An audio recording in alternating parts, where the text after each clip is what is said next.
evening and welcome to the Buck Stops here. I'm Barkha. On the program this evening, we start with distressing news that is coming in from Jharkhand, where there has been a massive Maoist attack. In this attack, 6 policemen so far have been killed. The attack took place, of course, as we mentioned, in Jharkhand in the area of Pakur.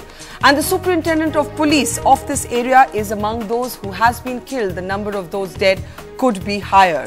The Maoist ambush took place on the Bengal-Jharkhand border in the area of Pakur, and what is significant is that this area is not normally regarded as one vulnerable to the Maoist stranglehold. We'll keep an eye on that big story over the next couple of hours. Also coming up later on the program, violence in Jammu and Kashmir over the last 2 weeks. Has the writing on the Kashmir wall been misread? We'll put that question, among others, to the J&K Chief Minister, Omar Abdullah. We do have this habit of taking our eye off the ball sometimes when things calm down in Kashmir. We only recognize the political nature of the problem in Kashmir when we're confronted with a problem. And that's why I've continuously been making this case that we need to remain engaged with Jammu and Kashmir. And from the ground in Uttarakhand, the cameras are turning their gaze away, but the tragedy, the scale of it is still unfolding. In fact, people are still counting their dead. And it's the locals who are the most grievously hit. अभी आए थे, उन्होंने थोड़ा एक कंबल उसमें एक जोड़ी कपड़े दिए, एक जोड़ी भी क्या, एक शर्ट दे रखे, एक चप्पल दे रखे, या थोड़ा बिस्किट दे रखे. And we start tonight with Jammu and Kashmir. The past 2 weeks have seen the relative calm broken. We have in fact seen soldiers come under militant fire, and we have seen civilians, 2 young men, die in army firing. Has the writing on the Kashmir wall been misread?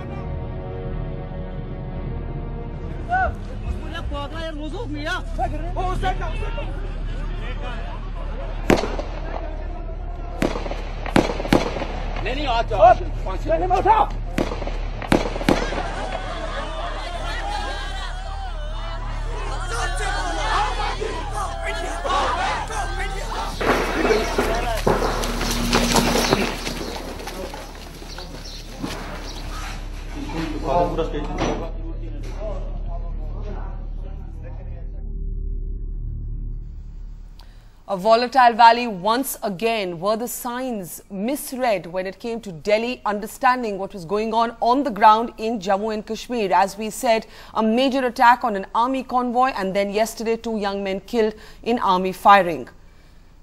Joining us now is our newsmaker tonight, Omar Abdullah. Omar, we read your very heartfelt statement that spoke about how you felt about these 2 young boys having been killed, 2 young men rather having been killed in army firing. Do we have any more details as to what led to these killings and why they took place? Well, I have some information that has been made available to me. Obviously, the army is doing its own inquiry. But what I have come to understand is that on the basis of intelligence that was generated by a source of the army in the region, they laid a cordon on a particular village. And one of the youngsters, thinking that there were cattle thieves in the area, came running out shouting, "Chor, chor, chor." And the army opened fire. And the first young man was killed in this firing. Subsequently, when they were trying to extract his body from the area in an army ambulance, the local population, obviously very upset and angry about what had happened, pelted stones at this ambulance, and the army opened fire again. And the second casualty took place at that point.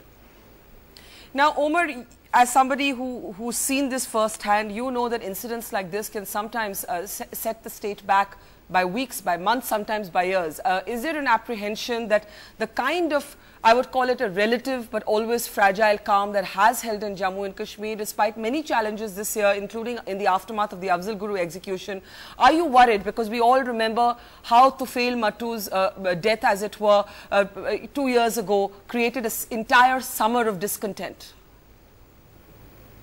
Well, the calm is holding as of now. Yes, there is a certain amount of tension in the immediate area where these two young men came from. There has been an effort by the separatists to organize a series of protests in this region, both tomorrow and on Friday. But fortunately, the general population in the valley is not keen to see another repeat of the summers of 2008, 9 and 10. That having been said, I think the biggest risk we can take and the biggest sort of danger that that confronts us is that we will take this calm for granted, and that we will start telling ourselves that, okay, Afzal Guru's execution didn't create much of a backlash, the death of these two boys, these two young men didn't create much of a backlash, and therefore Kashmiris are absolutely sick and tired of agitations and violence, and therefore nothing will bring them out on the streets, which is possibly the worst supposition or assumption to make, because if we keep putting incidents like this in front of them to deal with, their patience will run out, and no matter what the economic benefits of peace are, and no matter what other benefits from governance this peace delivers, they will come out on the streets again and they will agitate, and therefore it is imperative on us to ensure that incidents like this don't take place. I do believe that if the SOPs, the standard operating procedures that have been put into place to avoid such incidents had been followed, this wouldn't have happened. The fact is that the local police were not involved in this operation. If they had been, possibly we could have avoided an incident like this. I have constantly been warning, both in meetings at the central level as well as in the unified headquarters meetings here, that we need to be very, very careful about intelligence that is made available to us through sources. More often than not, whenever we've had a bad incident like this, it is because we have been given bad information by sources. I dare say that when we reach the bottom of our investigation in this, I'm sure at the bottom of this will be a source whose intelligence was faulty, and two young men paid the price for that faulty information. You made a very important statement, as it were, about not taking this relative calm for granted. Do you find that in your talks with the central leadership here in Delhi, there is a disconnect, that there is a sense of taking what's happening on the ground in Kashmir for granted because the tourists continue to pour in, because there hasn't been a major conflagration of the kind we've seen in 2008, 9 and 10? I wouldn't say take it for granted, but we do have this habit of taking our eye off the ball sometimes when things calm down in Kashmir. We only recognize the political nature of the problem in Kashmir when we're confronted with a problem. And that's why I've continuously been making this case that we need to remain engaged with Jammu and Kashmir. It's not good enough to have interlocutors because you have a bad summer of 2010 and then forget the entire process because you've had good summers in 11 and 12. God forbid something happens and let's say this summer passes off all right and next year we have a problem, and you want to put interlocutors back in again to engage people, who'll talk to them? Yeah. Nobody will come forward, because every time you do something, it isn't taken to its logical conclusion. We have also seen tragic loss of lives among the security forces ahead of the Prime Minister's visit with John Kerry in Delhi. An army convoy attacked, before that two policemen killed, an encounter in Pulwama yesterday. Do you believe, or is there a concern that there is a kind of resurgence of militant activity? Because when we look at the statistics, we have till about June, same time last year, we had about 11 casualties. We've had 11 casualties this year, I beg your pardon, and 3 last year, same time. So is there a sense of on the ground that there is a resurgence in militancy, as it were? No, I think every incident needs to be taken individually. We have always, unfortunately, have incidents in the valley linked to high-profile visits, whether it's the visit of American top diplomats and leaders, whether it's visits of the Prime Minister and others to the valley. There has always been something or the other. In this case also, again, I believe that if the standard operating procedures that have been put into place, if they had been followed in letter and spirit, perhaps the scale of the tragedy that we saw in this attack on the army convoy would not have been as large as it turned out to be. But that having been said, we are well aware of the fact that the militants will try and regroup. They've had some serious reverses in the last few months. There is a lot of desperation amongst their ranks to re-establish some credibility, and they will continue to look for targets of opportunity. Their biggest target of opportunity are the security forces, because obviously it's the security forces that have them on the run. And that's why there has been a concerted effort to target the J&K police and the army, and we have to ensure that such efforts don't succeed. Why is it that mourning the loss of life in the valley has become such a politicized affair? Because if you express concern for the loss of life, or if you mourn the loss of life of a soldier, you actually almost find no takers in the valley. But if you know, equally when civilians are killed, you have people of a certain ideology that will immediately brand those young men as militants. So either way, it's a very loaded thing just to mourn the loss of human life. Well, I mean, Barkha, you've covered Jammu and Kashmir for as long as anybody else has done. You know what it's like here. You know the mindsets. You know the ideologies that one is confronted with. Human life is not taken as human life. Human life is weighed in a weighing scale of who it is that is dead and which side it suits. Unfortunately, I wish this were a place that could take all human life on sort of a level understanding, but that's not the way it is.